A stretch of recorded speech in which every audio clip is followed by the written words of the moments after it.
Saygıdeğer misafirler, çok kıymetli ihracatçılar, geçirilmesi ve karşılaştığınız sorunlara çözüm bulunurken bu organizasyonda emeği geçen herkese içten teşekkürlerimi ve sevgiyle selamlıyorum.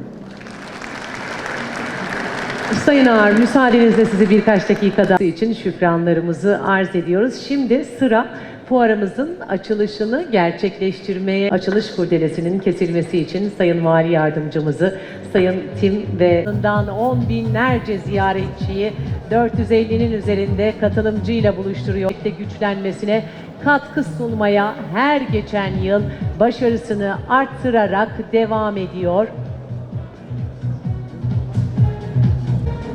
Hazır giyim ekosistemini tek çatı altında toplayarak katma değerli ihracatımıza ve aynı zamanda tüm konuşmacılarımızın da bahsettiği gibi İstanbul'u küresel bir...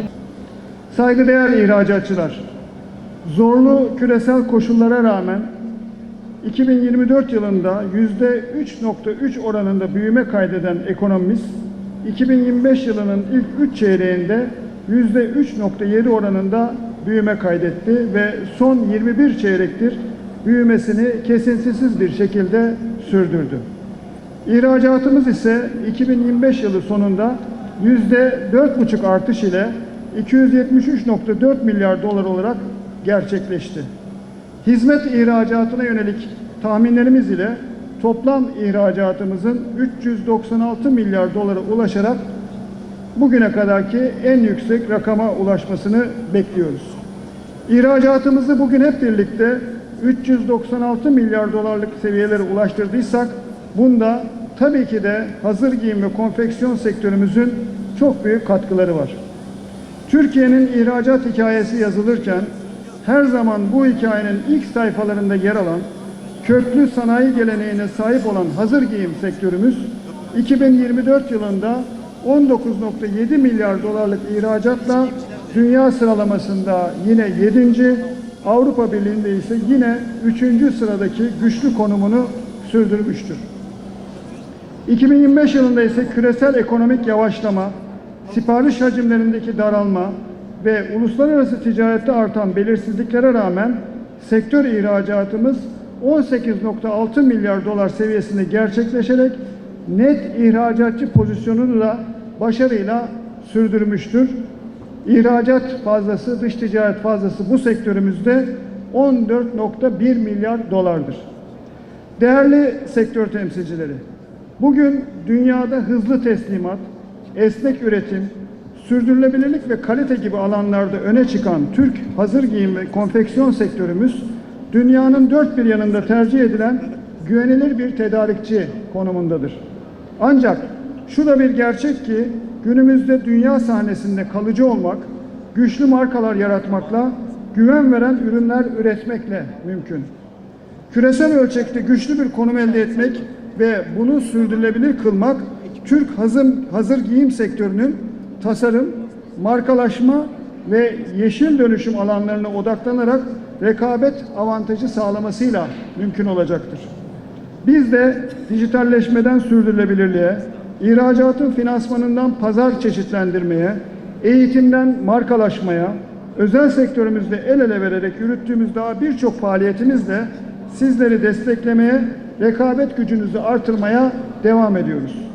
Nitekim 2025 yılında yaklaşık 33 milyar TL tutarında bir desteği ihracatçılarımıza sunduk. 2026 yılında toplam 45 milyar lira tutarında bir bütçe öngörüyoruz. Tekstil ve hazır giyim sektörümüzün de bakanlığımız desteklerinden çok aktif bir şekilde faydalandığını görmekten büyük bir memnuniyet duyuyoruz.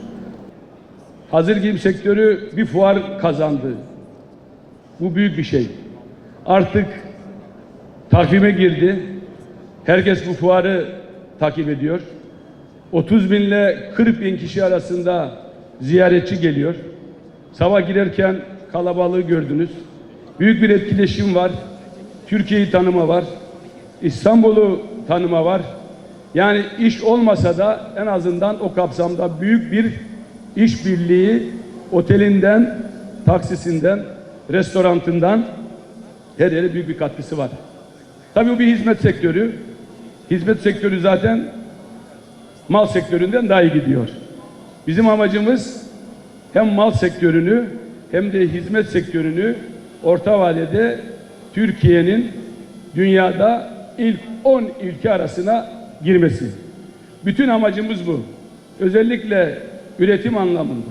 Üretimle ilgili yaptığımız projeler, projeksiyonlar, çalışmalar, sanayileşme, yatırım. Amacımız sadece bu. Türkiye gelecekle ilgili çok büyük bir ülke olsun. Ve Türkiye üretimden büyüsün. Tüketimden büyürken en az diyoruz ki yarısını da tüketimden büyüsün. Bütün gayemiz, bütün amacımız bu. Çünkü eğer üretimden büyüme olmazsa büyüme kalıcı kalmaz. O yüzden büyümenin kalıcı kalması için üretimin, ihracatın olduğundan çok daha fazla desteklenmesi gerekiyor. Dolayısıyla bu sektör Türkiye'nin geçmişinde vardı. Her zaman söylüyoruz. İlkleri öğreten sektör, üretimi öğreten sektör, ihracatı öğreten sektör. Bu sektörden hiç kimsenin vazgeçme hakkı, hukuku olmaz, olamaz. Fuarımız uluslararası moda takviminde kalıcı bir yer edindi. Katılımcı profili ve artan küresel ziyaretçi ilgisiyle ihracat odaklı büyüme stratejimizle katkı sağlıyor. İFKO ile İstanbul'u küresel moda merkezi yapma hedefine giden yolculukta da önemli bir aşamayı geride bıraktık. Bugüne kadar düzenlediğimiz 8 fuarda 3340 firmamızı 165'i aşkın ülkeden 214 bin ziyaretçi ile buluşturduk. 9. İFKO'da katılımcı firmalarımızı 5 kıtadan 30 bin alıcı ile buluşturuyoruz. Değerli ihracatçı dostlarım, zor dönemlerde birlik ve dayanışma çok daha fazla anlam kazanıyor. İnşallah yeni dönemde de aynı birlik ve dayanışma ruhuyla yola devam edeceğiz. Üreteni ödüllendiren, ihracatçıyı destekleyen, rekabetçiliğimizi kolaylaştıran yapıyı daha da güçlendireceğiz. Ticari, siyasi ve güvenlik mekanizmasıyla birlikte ele aldığımız zaman ben müzakere dünyasının her geçen gün yeni şeyler öğrettiği dünyada bizim de Avrupa Birliği öğreteceğimiz bir takım yenilikler ve yeni fikirler olacağını yürekten inanıyorum.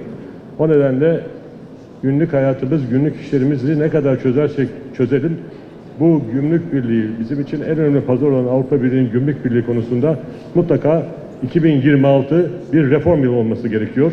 Biz bu konuda göreve Sayın Bakan Yardımcı hazırız. Bu konuda birlikte bu süreci götürmeye hazırız. Ve Türk sanayicisi, Türk ihracatçısı bu konudaki özgüvenini ve enerjisini koruyarak hükümetimizin, bakanlığımızın yanında olacak. Bunu bu şekilde bilmenizi istiyorum. Bu anlamlı ve güzel organizasyon tertiplenmesinde emek veren, tüm katkı sunan dostlarımızı, arkadaşlarımızı, çalışanlarımızı, tasarımcılarımızı kutluyorum. Hazır giyim sektörümüzün geleceğe dönük çalışmalarında bu fuarın da ben önemli bir bereket kaynağı, ziyaretçileriyle, katılımcılarıyla, satın almalarıyla bereket kaynağı olacağı inancıyla bir kez daha hepinize teşekkür ediyor. Başarı dileklerimi, sevgilerimi, saygılarımı sunuyorum.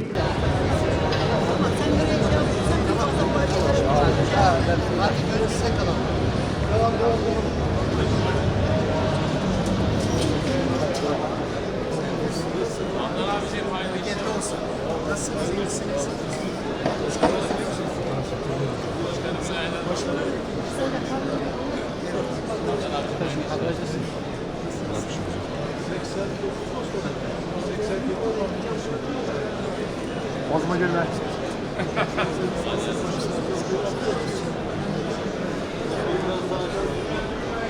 Bozma bir çıkıyor. Hocam hepsi sonunda çıkıyor. Ben de sonra ben çözdüm.